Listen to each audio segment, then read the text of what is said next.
Om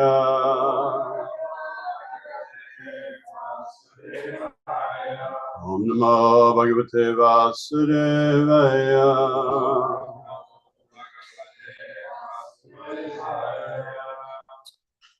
The reading from Srimad Bhagavatam, Canto 3, Chapter 2, and we'll read.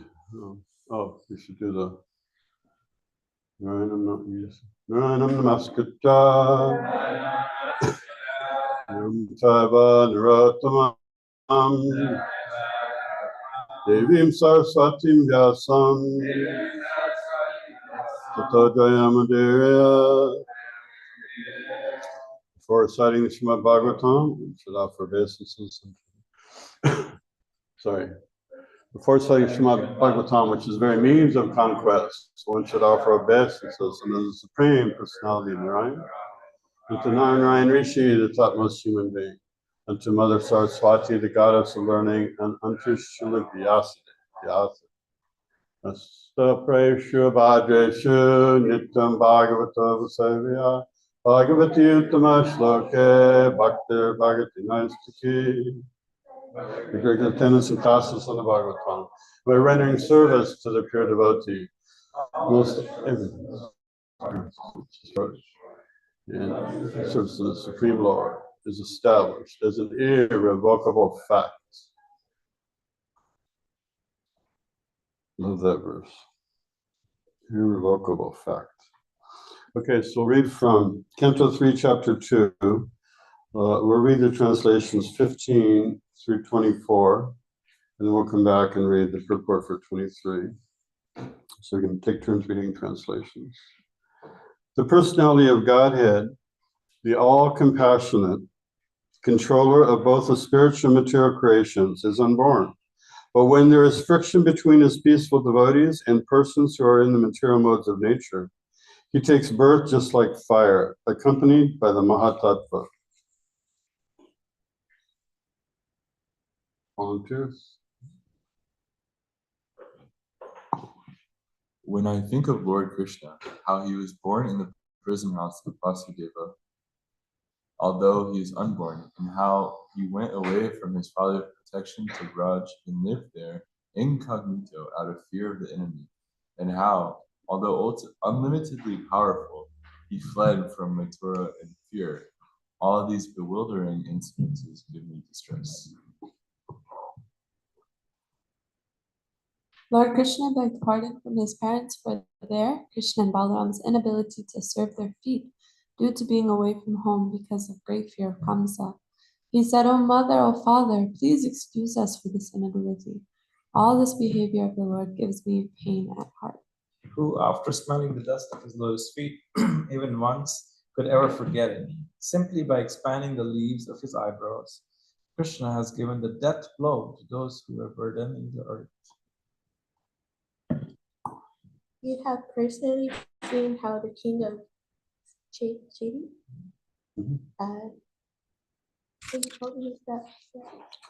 Shishupal. Thank you, achieved success in yoga practice. Although he hated Lord Krishna, even the actual yogis aspire after such success with great interest by performance of the various practices. Who can tolerate separation from him? Certainly others who were fighters on the battlefield of Kurukshetra were purified by the onslaught of Arjuna's arrows, and while seeing the lotus-like face of Krishna, so pleasing to the eyes, they achieved the abode of the Lord.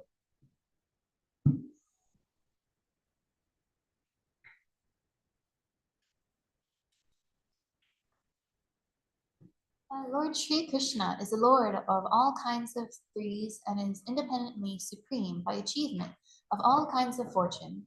He is worshipped by the eternal maintainers of the creation, who offer him the paraphernalia of worship by touching their millions of helmets to his feet.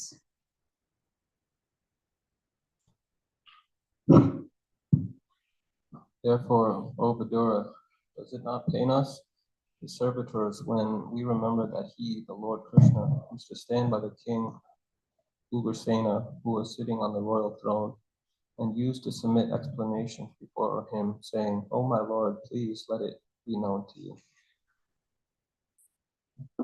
Alas, how shall I take shelter of one more merciful than he who granted the position of mother to a she-demon, Putana, although she was unfaithful and she prepared deadly poison to be sucked from her breast.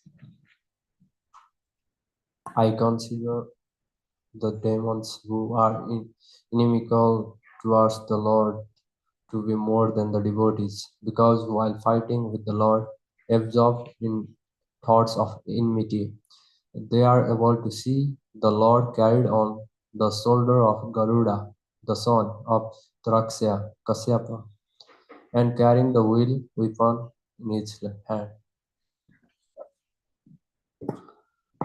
So on text 23.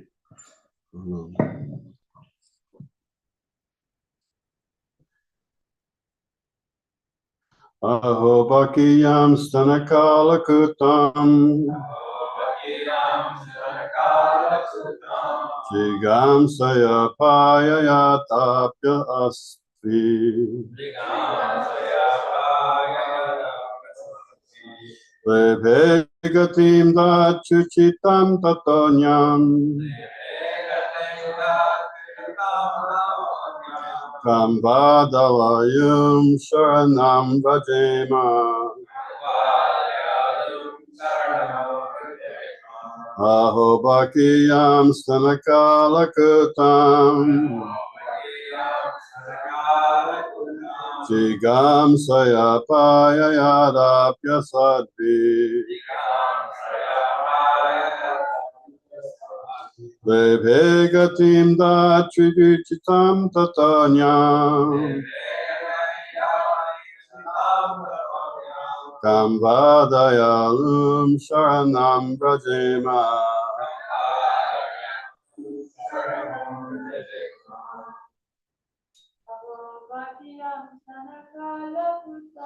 Aho Bakiyam Stanakala Kutam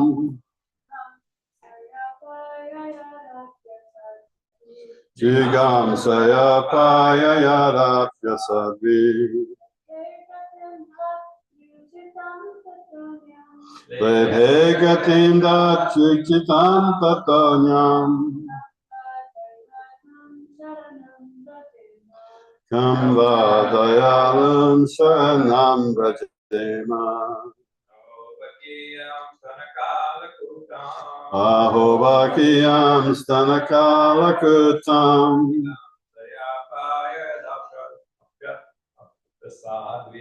Jigam Saya Paya Yadapya Sadvi Levegatim Da Chuchitam Tatanyam Kambadayalum Saranam Brajema. We'll do the word for word together. Aho, alas, Baki, the she-demon, Putana, Yam, whom, Stana of her breast, Kala, deadly, Kutam, poison, Chigamsaya, out of envy, Apayaya, nourished, Api, although, Asadvi, unfaithful, Lebhe, achieved, Katim, destination, Datri Uchitam, just suitable for the nurse, Tata, beyond whom, Anyam, other, Kam, who else, Va, certainly, Dayalum, merciful, Sharanam, shelter, Rajema, shall I take? Alas, how shall I take shelter of one more merciful than he, who granted the position of mother to a she-demon, Putana, although she was unfaithful, and she prepared deadly poison to be sucked from her breast. Would you like to read the purport?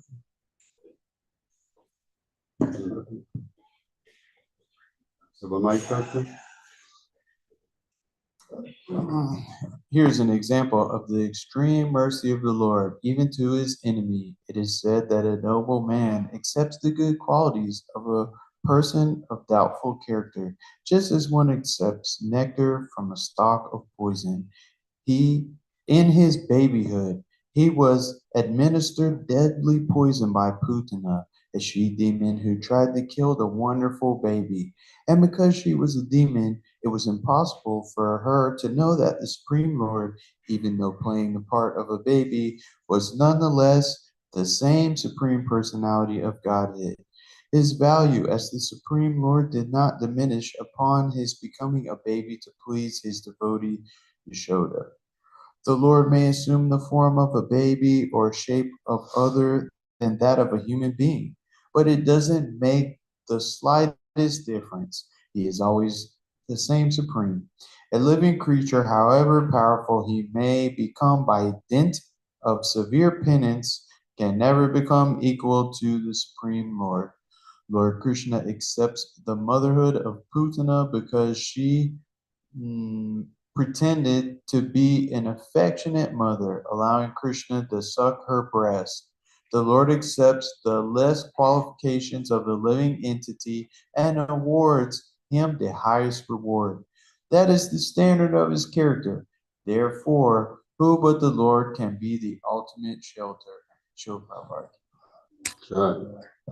Again, Commander Sagana, Lakaya, Chaksurin, Multiminata, my Shri, Grove, Namaha.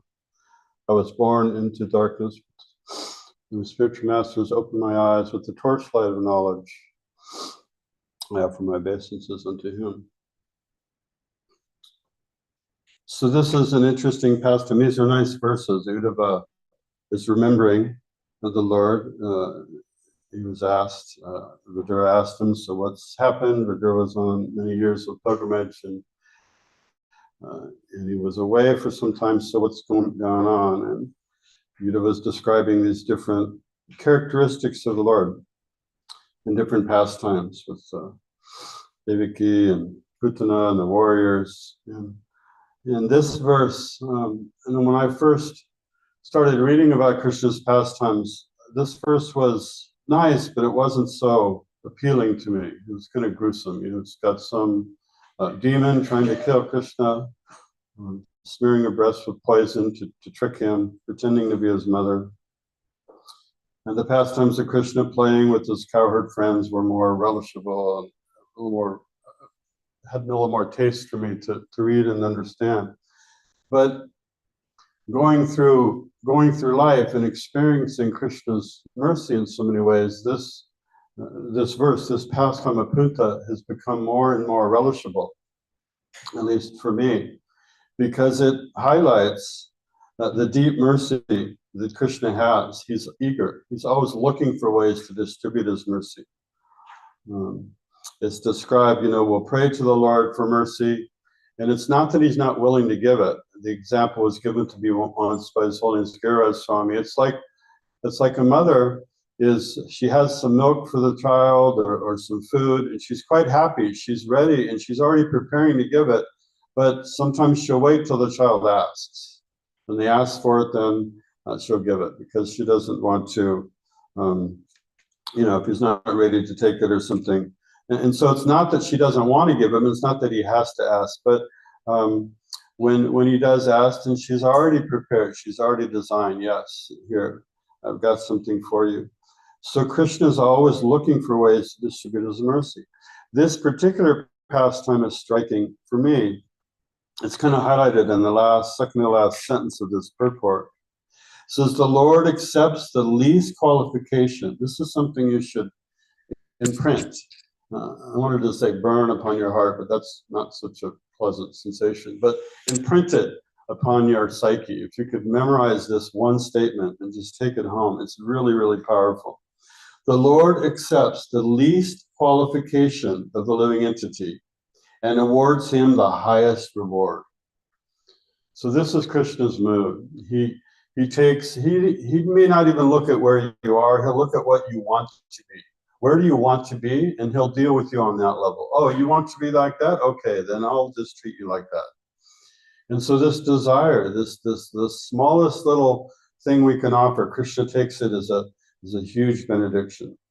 And there's a really sweet pastime about this when he was I guess it was on Hastinapur. Not sure exactly, but Duryodhana was trying to woo Krishna. Although Duryodhana didn't accept that Krishna was the supreme Lord, he had a lot of bad qualities, but he was trying to sort of win him over. So he prepared a nice feast, he did all these nice arrangements, and Krishna just kind of ignored him and went to Vidura's house and said, it's okay, I have other things to do. So he went to Vidura's house, and Vidura wasn't there. His wife was there, and she was so ecstatic. She was so happy that Krishna was there. She had so much affection. She started preparing some fruit, and she took a banana, and just because she had so much affection for Krishna, and she was so happy that he was there, she threw out the banana and gave him the banana peel, not realizing what she was doing. Her consciousness was just, oh, Krishna's here. Wow, this is wonderful. And Krishna took that banana peel and he ate it with so much relish. And Vidura walked in and thought, what have you done? No, he's tried to grab the peel back, and Krishna said, no, he kept it. Because Krishna could taste the love. He just, the love that Vidura's wife had was so dear to Krishna, he relished that banana peel. So this is Krishna's mood. So Putana has no good motive. It's not even like Vidura's wife. She's not affectionate. She's trying to trick him. She's pretending. She's actually a very gruesome figure. She pretended to transform herself into a form very beautiful, like a mother, like a wet nurse, and so much so that Yashoda trusted her. And her intent was to kill. She was a demon that Kamsa, I don't know if she was a sister or I don't remember. I keep thinking it's a sister, but anyway, she had a relationship with Kamsa, and Kamsa chose her because he knew she would kill children, babies, for fun. That's just one of the things she does. And so he said, well, this will be very easy for her. Go to Vrindavan, find this Krishna, and kill him. So Putana said, no problem. So she designed this way to get him. So her motive was not good, clearly. She wasn't trying to love Krishna or develop affection for him or serve him in any way. She was trying to destroy him. But because she took the role of letting Krishna suck her breast, she pretended to be his mother, as described here. Krishna said, oh, you want to be my mother? Okay. So today, eternally, her position in the spiritual world is Krishna's mother. She's one of his wet nurses. She's one of the maidservants who take care of Krishna. Not the primary mother like Nanda, like Yashoda. But that's her eternal, that was her reward. Krishna said, okay, then if that's the role you want to take, then he purified her of all of her contaminated consciousness and gave her the eternal role of being his mother. So the more I think of that, it's just amazing. It's just like Krishna, he takes, in this case, not even the least qualification. She was pretending. She wasn't even, like attempting to do it. She was just pretending to try to do it. And so we see this mercy played out over and over. And we see it with Lord Chaitanya. If you really study the Chaitanya Charitamrita and understand Lord Chaitanya's mood and his mission, his role of trying to understand the topmost spiritual reality of love of God and what that means, those sentiments. He took that knowledge and distributed it to anyone and everyone who would take it. And it's described, I think it was His Grace, his name just escaped me, by Shisheka Prabhu. He mentioned how Lord Chaitanya came to give mercy to anyone who would accept it. And Nityananda came with him to give mercy to anyone who wouldn't accept it. So even those who didn't want it. He said, where can I go? He would go into the bars. Haridas Thakur, he went on Harinam. And Haridas Thakur said, you're crazy. You're going to get us killed. What are you thinking? Jaga and Madai and that whole pastime. Lord Nityananda would look for the most unqualified people and say, here, take this mercy of Lord Chaitanya, take the holy name. And what is he giving them? He's giving them the holy name and this love for God, which if you unpack, if you open up that package of what Lord Chaitanya is giving, it's the highest thing there is in reality. It's the highest knowledge, it's the highest ecstasy, knowledge about Krishna and Radharani and love for Krishna and the mood Lord Chaitanya had, there's nothing more valuable. And he's going to give it to people completely unqualified, saying, here, please take this. Not telling them to take it, but begging them, please take this. And so it's just a demonstration of how motivated Krishna is to have his mercy distributed, whether he does it himself or he empowers others. And we see the same thing with Srila Prabhupada. He was very happily residing in Vrindavan, meditating upon the orders of his spiritual master. Devotees in the West, when we want to get some spiritual purification or get a boost in our life, we think, well, let me go to Vrindavan, let me go to India. And he's in Vrindavan thinking, let me go to the West. Let me go to New York City. I don't know if any of you have been to New York City, but it's a very, very materialistic place. I've worked in the corporate world most of my professional life, and any company that does any amount of business, they'll have an office in New York. Is that advertising and marketing? That's where the money is. That's where the people's attention you need to get. You have to have some presence there if you want to reach the whole world and sell your product or make a lot of money. Wall Street, all these different facets of materialism are there. So it's a very intense material energy focused on enjoying the senses. And that's where Prabhupada said, let me go there and distribute this knowledge about love of God, which is completely opposed to gratifying the senses. So again, you see the same dynamic as Nityananda. And it's what Prabhupada's often described. It's understood he's an emissary of Lord Nityananda as a representative. And so this mood we see over and over in a couple of these verses. There's some nice points. In text 20, we read a couple back, the beauty of Krishna with the warriors.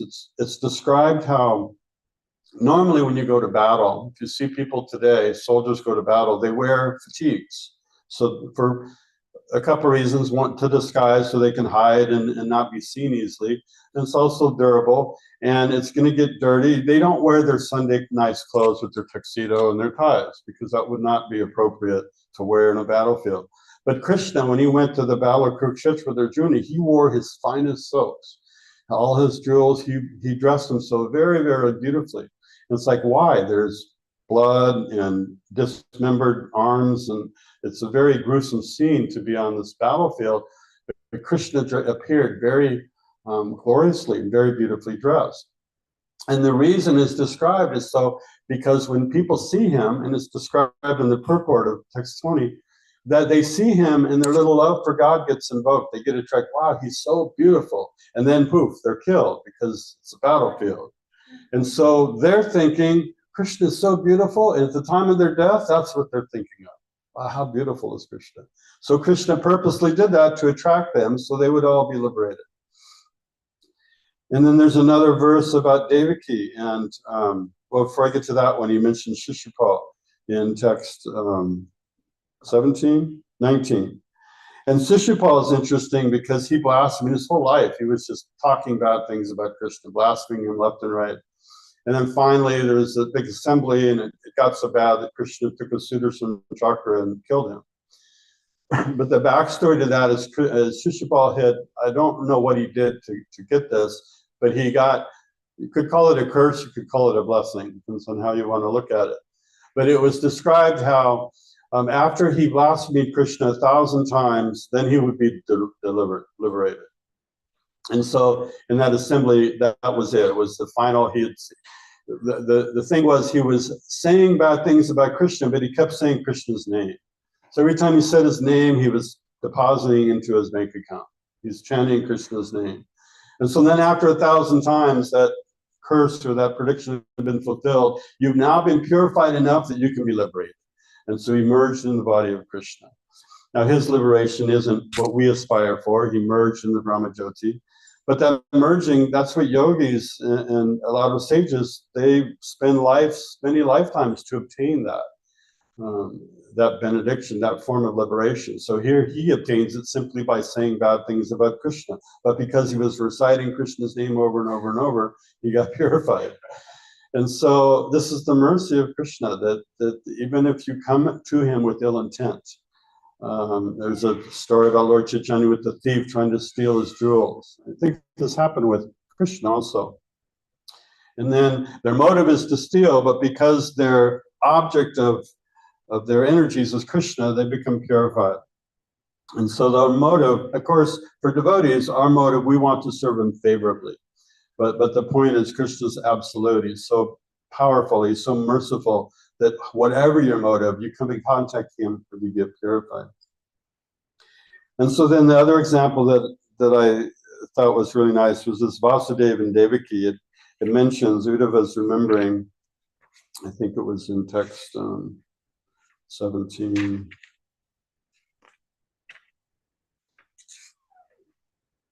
He said, "Oh, mother, father, please excuse us for this inability." So what had happened was, after some time, Krishna went to Mathura, was there for some time, and he killed Kamsa, so he separated from Devaki. So then, after he was killed, Devaki and Vasudeva were released from prison, and they came before Krishna, and they understood, because when Krishna was born in the prison with Devaki, he manifested his four-armed form. So they kind of understood that Krishna is the Supreme Lord, more so than Yashoda wasn't. Yashoda, she was just had too much love to be able to see him as God. So Devaki and Vasudeva were a little bit odd. They saw Krishna, but there was a little bit of tension. They were, being very reverential. And the key point here is that made Krishna uncomfortable. Krishna wasn't keen on it. Krishna just wanted to be loved. So he said this with Balaram. He said, I'm so sorry that we were unable to serve you due to Kamsa. We became afraid. And he said these words that pulled the hearts of Devaki and brought her back to, he's my son. So then she could just embrace him and forget that he's the Supreme Lord. So this is Krishna's motive. Krishna, I get in trouble because I say things like this. I gave a class once, and I said, we don't worship God, we worship Krishna. So Krishna doesn't get so much pleasure of being worshipped as God.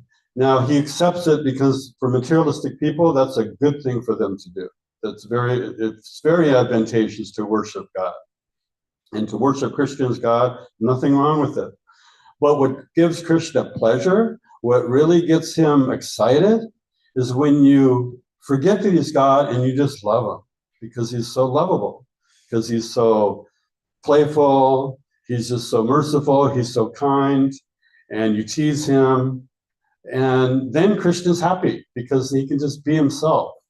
And so he's always looking for these kinds of arrangements, or trying to make these kinds of arrangements where he can just interact with his devotees in a very informal, loving way. Because everyone wants to love and be loved. And Krishna is no different. That's why we have that propensity. That's why we have that desire. It's inherent to the soul. And in fact, that's why we exist. Krishna, yes, he's Atmaram, he's self-satisfied, he doesn't need anything, but he wants to increase his pleasure. So he created each one of you so that you can interact with him in a way no one else can, and then his love and his enjoyment increases, his pleasure increases. Now he has more persons, more individuals he can interact with and have loving exchange with. So it increases his pleasure. And it's quite phenomenal. There's a verse in the 10th canto, I think it's chapter 14, text 7, and the purport Prabhupada mentions, he quotes Sanatana Goswami and Vishwanath Chakravarti Thakur and ultimately in Jiva Goswami. And it describes how Krishna has infinite qualities. And if you're a scientist and you're able to count all the particles of the sun, all the grains of sand on the planet, if you could count all the atoms in the universe, not that you can, but if you could, you still wouldn't be able to describe all the infinite qualities of Krishna, because they're innumerable. And why are they innumerable? It's because there are innumerable living entities, and so he has a specific quality for each living entity that living entity will appreciate. Is this, where are we? This is what canto is that? Pull up 10. No, I forgot. 10:14, 10:17. I think it's 10:14. And so the point is that Krishna is always looking. He's the, you could almost say, the ultimate enjoyer. He just wants to enjoy, but the way he enjoys is to have loving interactions with his devotees. So he's always manifesting more and more devotees to have these loving relationships with. So this is the depth of his mercy, that he's constantly looking for ways. 10:14, 7. I hope I got the number right.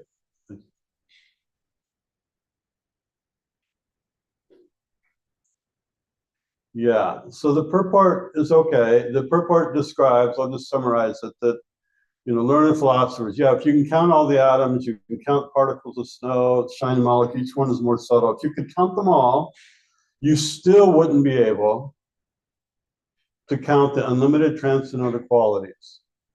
So he's glorifying, Brahma's glorifying Lord Krishna. You've got unlimited qualities. Nobody can describe them all. Go to the second paragraph of the purport.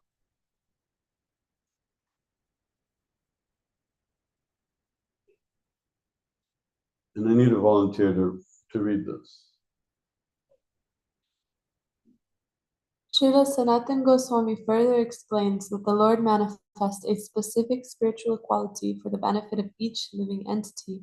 Since there are innumerable living entities within the confines of the material creation, the Lord manifests infinite qualities. Thus, every conditioned soul can appreciate the Supreme Lord in a particular way. So you all have a very personal, unique relationship with Krishna. And when I think of that, I think of Putana and how he accepted this. What was this statement I told you to remember that I can never remember? He takes the lowest qualification, and what does he do? He awards the highest reward. It's just inconceivable. Like, who does that? We look for people qualified. I've hired people in my team, and I look at the resumes, and I look for qualified people. I want to hire someone who has the skills. But Krishna doesn't think that way. He looks for the love. It's like, they have some little spark. Okay, I'll make that spark a raging fire, and then, you offered me a raging fire. Thank you. So it's just amazing. So that was my thoughts on this verse. I'd like to see if anyone has any questions or comments related to this topic or corrections or any other thoughts you'd like to share. Yes. It might be like a little bit of an esoteric question, but I'm just curious about desiring a certain relationship with Krishna versus this idea of being like humbly just whatever you desire, Krishna, that's what if you want me to be a stone in Vrindavan, I'll be a stone, versus actually I really want to be a peacock or something like that. Yeah, that's a deep question. I don't know that I can answer it in 5 minutes. I don't know that I can answer it in a lifetime. I'm not really qualified to answer it. I've had the same question for most of my devotional life. Desire is really tricky. It's the only thing we really control. And so we have to be very careful what we desire. Because sooner or later, Krishna will fulfill that desire. So if we're desiring something that's not so great and he fulfills it, well, we've got something not so great. So how do we know what the best thing to desire is? But then at the same time, we have free will. And it's described how one should offer to Krishna that thing which is most valuable to you. So when we think in those terms, it's like, well, I really want to have this kind of relationship for Krishna. And I think both of those are valid. I can't give you a conclusive answer. My tendency for myself is saying, Krishna, what do you want? Let me desire what you want. And then sometimes I hear this little voice. It's like, well, what do you want to offer me? And so I go back and forth. Yeah. And I can't settle on, I don't have a good answer because I want what Krishna wants. And Krishna says, well, I just want you to be happy. So whatever you want to do, you do that. And And so, but it is described that we have free will. And Krishna, if he forced us, he said, you have to be a stone, then where's the free will? If your eternal destiny is to be grass, then there really is no free will. Your destiny's already been decided. And so if you have free will, you can choose to be grass. And spiritually, the ecstasy the grass feels and the ecstasy that his gopis feel, I'm not sure there's a big difference, because when you're pleasing Krishna, every atom of your being is pleased. But there is free will. So ultimately, it's been described to me. I just asked this question to Holy Shivaram Swami not too long ago, and he said, well, that was the answer he gave. We have desire. If your relationship is already established, then you're a robot. You're just fulfilling you're fulfilling your thing, but you're not really choosing. So no, you can choose how you want to interact with them. But I still struggle with that because, like, well, Krishna, I want you to choose. Can I share? There's a quote by Srila Prabhupada.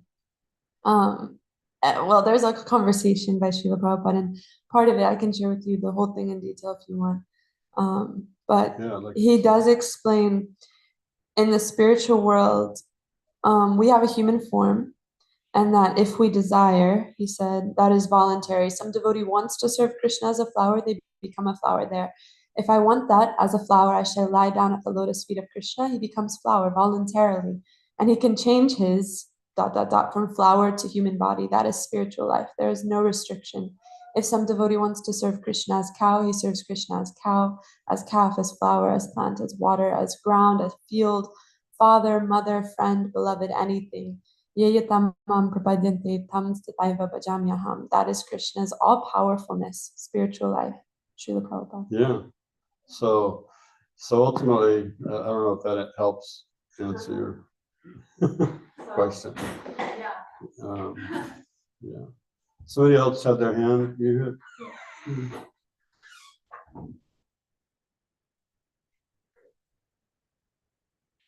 Right. I feel like with correct intentions, without ego, I think whatever you desire will be fulfilled. Absolutely. Yeah. Yeah. Krishna is very happy to fulfill your desires. I mean, he does it all the time, which is why we need to be really, really careful and go as deep as we can to understand what do we desire. Just assume he's going to fulfill it, and then say, okay, well, am I desiring the right thing? And there's many stories about Dhruva Maharaj, classic example. I was desiring this kingdom. What I was desiring was broken glass. I found the greatest diamond. And Dhruva got what he desired, which means he had to rule over this planet for 36,000 years. And he was like, no, I don't want it anymore. So, well, you desired it and you did a lot of penance for it, so I'm going to give it to you. And so, yeah, he will fulfill our desires. So what are we desiring? It's really important to try to understand. Yes, Prabhu. If you desire, we have a little attachment for the desire. If the desire is not fulfilled, we will share. So rather than like making one desire, like we can we accept what the Krishna desire also making, what he wants to make us like that? We can. There's a nice prayer. Is it Prithvi Maharaj? There's a nice prayer. I think it's in the 4th canto. I'm not really good at remembering verses, but he basically said, Krishna, oh Lord, just like a father does what's good for the son, even though the son doesn't know what to ask for, just give me what's best for me, because I don't know what to ask for. I don't have the vision or understand. I'm paraphrasing. I don't remember the exact wording, but I don't know exactly what's best for me. So I might ask for the wrong thing. So can you just, as a parent, as a loving father, do the best thing for me in my welfare, because I don't know what to ask for, and if I ask for anything, it might be the wrong thing. So because you're all wise and you're loving, you just give me what I need. And Kunti has that mood also, just, it doesn't matter if it's difficulties, just give me whatever I need to remember you. And so that desire is very, very powerful. That's an exalted, that's very good. Yeah, go ahead. A really famous prayer of this is Jesus Christ when he was about to be captured by the Romans for crucifixion, and he prayed to the Lord, my Lord, if you'd like, maybe you can take this cup from me. He didn't really want to be crucified. This is a very scary thing, but ultimately, he said, ultimately, my Lord, let thy will, not my will be done. And this is a prayer. Bhakti Tirtha Maharaj, Raghunath Maharaj, they often quote this prayer and say this is probably the supreme prayer, right? Srila Prabhupada says it in many ways. Yeah, that's the goal of my life. I may want this or that, but ultimately, let thy will be done. And if Krishna's will is done, we'll be happy, guaranteed. We may not see it right away, and we may feel painful in the beginning, but if Krishna's will is executed in our life, we'll be ecstatic. And so we have to have that faith that Krishna, what's best for me. And it doesn't look very pleasant, but if this is what you want, I'll accept it. And once we accept it, then the whole thing magically, we have a whole different experience, and we realize, oh, this is wonderful. Because everything Krishna does is wonderful, guaranteed. So I'm going to stop there. Kantra Srimad Bhagavatam ki jai, Srila Prabhupada ki jai.